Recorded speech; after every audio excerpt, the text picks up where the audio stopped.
ተመልሰናል ክቡራትና ክቡራት። ያው እንደምትመለከቱት እንግዲህ ለዶሮቹ ውሃ እሱን አስገባላቸዋለሁ ማለት ነው። ትናንትና እንግዲህ እኩለ ሌሊት ላይ ክትባት መውሰዳቸው ይታወቃልና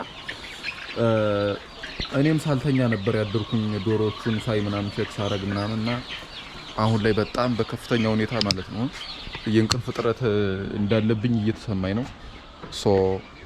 በጣም ደክሞኛል። አሁን ውሃ ካስገቡ በኋላ እንግዲህ ቁርስ በላለሁኝ ማለት ነው።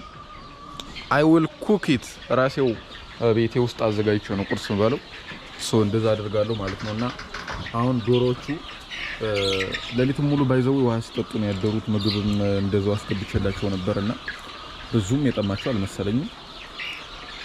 እንግዲህ እንደዚህ እንደምታዩት ቁጭ ብዬ የዶሮቹን የውሃ መጠጫ ዕቃ እያጠብኩኝ ይገኛለሁ። ቭሎገር ሱክስ እንደምትመለከቱት ዴይሊ ብሎጌን እንደምታዩት ለእናንተ እያጋራው ነው እና ምን ተጠብቃላችሁ? ሰብስክራይብ እና ላይክ እያደረጋችሁ ቻናላችንን 100,000 እንድታስገቡኝ ስል እጠይቃችኋለሁ። 100,000 ግዴታ ነው። ይሄ በደንብ መታጠብ አለበት፣ ባክቴሪያ እንዳይዝ ማለት ነው። ለዶሮቹ ጥሩ አይደለም። አያችሁ እንደዚህ ቶሎ ቶሎ ስለሚታጠብ ያን ያክል ተናለው ማለት አጃክስ ምናምን መጠቀም ይኖርብናል አንዳንዴ ክትባት ቀን ምናምን ሲኖር። ነገር ግን አሁን በውሃ ብቻ ነው። ምክንያቱም በቀን አሁን 2-3 ማስገባ ከሆነ ያው 2-3 ስለማጥበው ቶሎ ቶሎ ስለሚታጠብ ማለት ነው።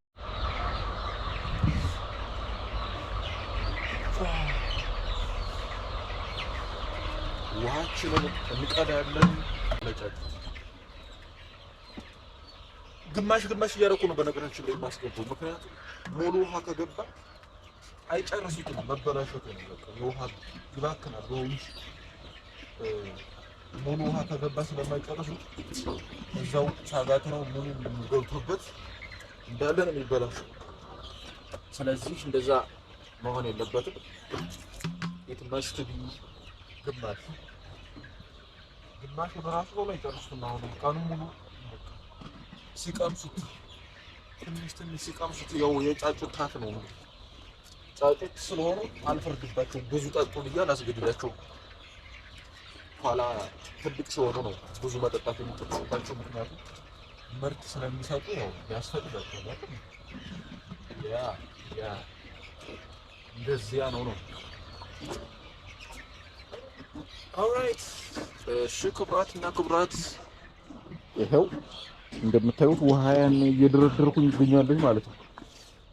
ይሄ በዚህ ሙሉ እንትን ነበር መበጠብጥ ቫይታሚን ቢኖር ነው፣ ግን የለማ። ካለለ ደግሞ እቃው ደግሞ በነገራችን ላይ አንሷል። በጣም ብዙ አይደለም እቃው። ያው አሁን እንደነገርኳችሁ ጫጩት ስለሆኑና ግማሽ ስለሚጠጡ በቂያቸው ነው በሚለው ነው እንጂ ያው አሁን ብዛት ያስፈልጋል እቃ ማለት ነው። ዶሮቹ እያደጉ ሲሄዱ ፍጆታቸውም ስለሚጨምር ማለት ነው። እንደዛ ነው። ተመቻችሁ? አሁን ለማንኛውም ቀዳ ላድርግና ውሃዬን የማስገባ ይሆናል ማለት ነው። ኦኬ በቃ ሌትስ ዱ ኢት። ፒስ አውት። ደህና ቆዩ። እንግዲህ ያው ጣዋቱ እንደምታዩት በጣም ኢትስ ቢዩቲፉል ዋት ስልኬን ነው ሌትስ ቼክ ኢት። ስልኬንማ መርሳት የለብኝም ጋይስ። እኔ ጠዋት ከእንቅልፌ ስነሳ ፀሐይ ወጣ ካገኘኋት በቃ ደስ ይለኛል። ግን ጠዋት ስነሳ ብዙ ጊዜ አልፎ ክረምት ላይ ምናምን በቃ በጣም የሚደብር ጠዋት አጋጥሟችሁ አያውቅም? ልክ ጠዋት ስትነሱ ስትወጡ ወደ ውጭ በቃ ጨለምለም ብሎ ዳመናማ ሆኖ ምናምን በቃ 3 ሰዓት 4 ሰዓት ሁላ ተነስታችሁ በጣም በቃ ደመና የሆነ ጨለማ የሆነ ቀን አለ ብዙ ጊዜ ክረምት ላይ እንደዛ አይነት ቀንና ያ ብዙም ደስ የማይል ቀን ነው ማለት ነው። የዛሬው ቀን እንደምታዩት it's a beautiful morning አይባልም በነገራችን ላይ። አሁን ሰዓቱ ስንት ሰዓት ነው? ያው 1 ሰዓት ተኩል አካባቢ ነው ማለት ነው። ግን 1 ሰዓት ተኩል ቢሆንም ፀሐይ በጣም ዘልቃለች። ያው እንግዲህ ወቅቶች መፈራረቅ ኢፌክት ነው። እነዛ ሞሮች ራሱ ቢዩቲፉል ካፕልስ አይኔ ካፕል ይሁኑ አይሁኑ እንኳን ብዙም እርግጠኛ አይደለም። ዝም ብዬ ነው የምለፈልፍ። ለማንኛውም ጋይስ እንዴት ናችሁ? በተረፈ በተጨማሪ ሰብስክራይብ አድርጉ። አሁን እንግዲህ ዶሮዎችን መግቤ ቁርስ ሰጥቼ ሸራውን ሁሉ ዙሪያውን ያለው ሸራ አንስቼ ነው ያለሁት ማለት ነው። እንግዲህ ጥሩ ቀን ይኖረናል ብለን ተስፋ እናደርጋለን። ዶሮዎቻችንን ስንንከባከብ ነው የምንውለው ማለት ነው። ቀኑን ሙሉ ዶሮዎችን ስንንከባከብ፣ ስንመግብ፣ ስናበላ፣ ስናጠጣ እንዲያድጉ እና ያው እንቁላል ጣይ ዶሮ እንዲሆኑ ማለት ነው። ኤኒዌይ ሲመቻችሁ፣ ብዙ አለፍልፍባችሁ። ወሬ ካለቀብኝ በቃ መዝጋት ነው አይደለም እንዴ? ቪዲዮ ያው ትንሽ ረዘም እንዲል እኮ ብዬ እኮ ለሌላ ስላችሁ ዶሮዎቹ እነዚህ ናቸው እንደምታዩት።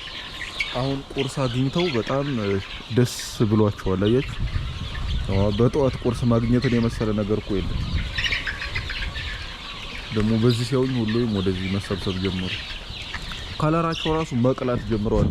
ሲመጡ ከ2 ሳምንት በፊት ምናምን ነጭ ነበሩ፣ ላባቸው ማለት ነው። በጣም ጫጩት ነበሩ። አሁን ላይ ትንሽ የተወሰነ እድገት አሳይተዋል። ፒስ አውት። ይመቻችሁ። ሰብስክራይብ አድርጉ።